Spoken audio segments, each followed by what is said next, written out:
ও যুবক বলো না, তোমাকে কর্মযোগ্য কে বানাইলো? কর্মযোগ্য কে রাখলো? যদি অসুস্থতা দিয়ে বিছনায় ফালায় রাখতো কি করতে? কি করার ছিল? অভিযোগ, থানায় কেস, কোর্টে যায় আপিল, র্যাবের কাছে নালিশ, কি করার ক্ষমতা ছিল? অস্তিত্বটাকে দিল, কর্মযোগ্য কে বানাইলো? কর্মযোগ্য কে রাখতেছে? কতটুকু নুন খাই, গুণ কতটুকু গাই? গুণ তো গাই না আল্লাহ।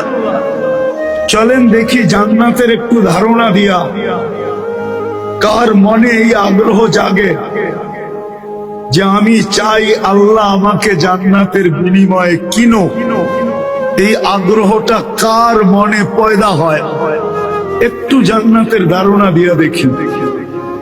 আল্লাহ কিন্তু জান্নাত দিয়ে কিনতে চাইতেছেন। কিনবে কে? ক্রেতার